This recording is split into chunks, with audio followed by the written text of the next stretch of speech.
लेकिन अब बात करते हैं कमोडिटी और करेंसी मार्केट्स की। कच्चे तेल में करीब 1% की गिरावट शुक्रवार को देखने को मिली। ब्रेंट 1% गिरकर $51 के आसपास कामकाज कर रहा था। वहीं सोने में आपने देखा गिरावट आई थी। इनफैक्ट सोना शुक्रवार को स्टेबल होता हुआ नजर आया। जब वो एम्प्लॉयमेंट रिपोर्ट आई उतनी कंफ्यूजिंग थी जैसे मैं कह रहा था। उसके बाद सोना हालांकि एक फ्लैटिश रुझान के साथ कामकाज कर रहा था। लेकिन आज रणनीति क्या होगी? एंजल ब्रोकिंग के अनुज गुप्ता अब मेरे साथ जुड़े। अनुज जी हाय, गुड मॉर्निंग। पहले तो कच्चा तेल और सोना बड़े इंटरेस्टिंग मूव्स हैं। कच्चा तेल बीते हफ्ते 3.5% का मैं वीक ऑन वीक देख रहा था, उछाल देखने को मिला। सोने में उतने ही इक्वली स्ट्रॉन्ग ड्रॉप था, 5% के आसपास की कमजोरी थी। अब इन दोनों ही कमोडिटीज में डायरेक्शनल कॉल आप क्या ले रहे हैं सर, और आज के लिए रणनीति क्या हो? Good morning Ashish ji. अगर हम देखें तो दोनों ही कमोडिटीज की जो डेटा है वो डिफरेंट है। जहां हमने क्रूड में प्रोडक्शन कट की बात को आते हुए देखा था, साथ में जो भी मीटिंग होने वाली है क्रूड को लेकर वो एक इंपॉर्टेंट रहेगी। वहीं दूसरी ओर हमने यूएस में जो डेटा थे हमने वो पॉजिटिव आते हुए देखे थे। इसकी वजह से गोल्ड में एक सेलिंग प्रेशर हावी होता हुआ दिखाई दिया था और इंटरेस्ट रेट को लेकर जो बातें थी वो कहीं तेज होती हुई दिखाई दी है।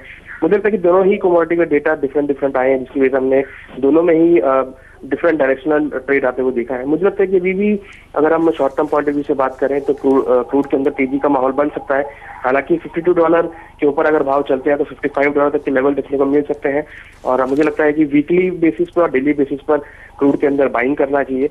इंट्राडे टारगेट करीबन ₹3400 रहेगा और ऊपर वीकली टारगेट की बात करें तो करीबन 3550-3600 रुपए तक लेवल देखने को मिल सकते हैं।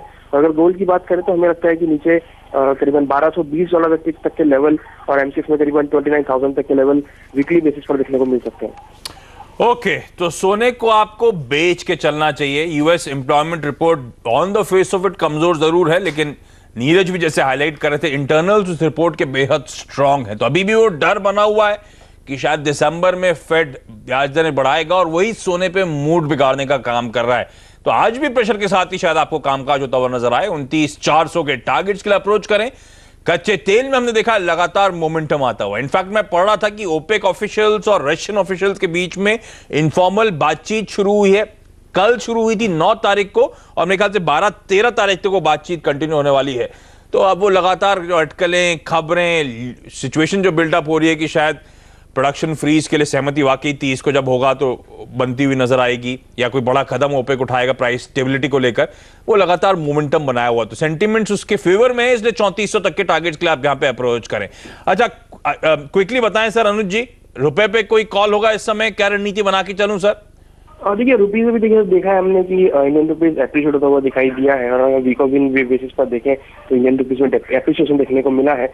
उसका सबसे बड़ा रीजन ये है कि जो डॉलर इंडेक्स है वो तेजी की तरफ जाता हुआ दिखाई दिया। करीबन 97 तक के भाव देखने को मिले हैं और मुझे लगता है कि 97-98 के ऊपर अगर भाव चलते हैं तो 101 रुपए तक के भाव देखने को मिल सकते हैं। तो कहीं ना कहीं डॉलर का डायरेक्टली इम्पैक्ट इंडियन रुपीज में मिला है और उसकी वजह से हमें देखा कि इंडियन रुपीज यहाँ पर थोड़ा सा एप्रिशिएट होता हुआ दिखाई देगा। मुझे लगता है कि हालांकि डॉलर थोड़ा सा स्ट्रांग रहेगा तो हो सकता है कि मार्केट थोड़ा बहुत ऊपर की तरफ आता हुआ दिखाई दे, मगर जिस तरह का ट्रेंड हमने देखा है इंडियन रुपीज में वीक ऑन वीक बेसिस पर, तो हमें लगता है कि सेल ऑन राइज की स्ट्रेटेजी यहाँ पर आनी चाहिए। क्योंकि हमने देखा है इंडियन मार्केट जो है वो पॉजिटिव साइड में ट्रिगर कर रही है और हमने देखा है कि इंडियन रुपीज में जो इन्फ्लोज है वो काफी अच्छे होते हुए दिखाई दिए FIIs के। तो कहीं ना कहीं एक पॉजिटिव सेंटीमेंट इंडियन रुपीज में देखने को मिला है, तो हमें लगता है कि सेल ऑन राइज करके चल सकते हैं। ओके, तो रुपए में मजबूती एक्सपेक्ट है। 6680 के लेवल्स पे सेल करें 6650 तक के टारगेट्स के लिए। अनुज जी आपका बहुत बहुत धन्यवाद।